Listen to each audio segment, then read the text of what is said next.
లకు శుభోదయం. ఈ వీడియోలో దానశీలం పాఠం కవి అయినటువంటి బమ్మెర పోతన కవి పరిచయం గురించి మనం చెప్పుకోబోతున్నాం. ఈ బమ్మెర పోతన జనగామ జిల్లా బమ్మెర గ్రామ నివాసి. తల్లి లక్కమాంబ, తండ్రి కేసన. తండ్రి పేరు లక్కమాంబ, తండ్రి కేసన. పోతన బిరుదు సహజ పండితుడు అని ఈయనకు బిరుదు కలదు. అంటే సహజ పండితుడు అని ప్రసిద్ధి. టెట్టుడిఎస్సి వాళ్ళైతే బిట్టెలా అడగొచ్చు. పోతన యొక్క బిరుదేంటి అంటే సహజ పండితుడని ప్రసిద్ధి. మానవ మాతృలైన రాజులకు తన గ్రంథాన్ని అంకితం చెయ్యనని, భగవంతుడిచ్చిన కవితా కళను భగవంతునికి అంకితం చేస్తానని చెప్పి తన భాగవత పురాణాన్ని శ్రీరామచంద్రునికే అంకితం చేశాడు పోతన.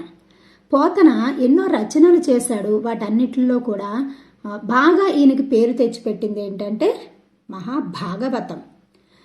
ఆ భాగవత గ్రంథాన్ని రచించి రాముడికి మాత్రమే అంకితం చేస్తానని చెప్పిన ధైర్యవంతుడుగా మనం చెప్పుకోవచ్చు. ఎందుకంటే సాధారణంగా రాజులు ఆ కాలంలో, కవులు ఆ కాలంలో ఏదైనా ఒక రాజుని దగ్గర ఆశ్రయం పొంది వారి ఆస్థానంలోనే ఉంటూ, కవులుగా ఉంటూ రచనలు చేస్తూ, రాజులను పొగుడుతూ, వాళ్ళు చేసిన రచనలను రాజులకు అంకితం చేస్తూ వాళ్ళ మన్ననలను పొంది వాళ్ళ దగ్గర నుంచి ఎన్నో లాభాలను, మేళ్లను, ఉపకారాలను పొందుకుంటూ ఉండేవాళ్ళు.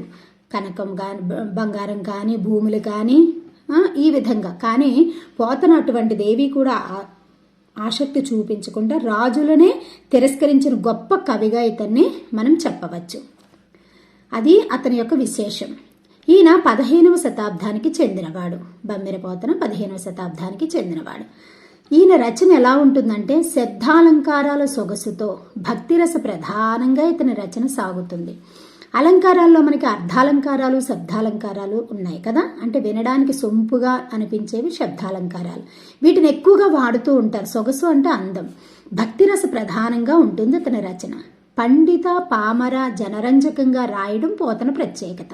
అంటే బాగా చదువుకున్న వాళ్ళైనా, పామరులు అంటే చదువు లేని వాళ్ళకైనా సరే చక్కగా వినాలి అనిపించేటటువంటి రచనా శైలి పోతన కలిగి ఉండడం ఇతని యొక్క ప్రత్యేకత.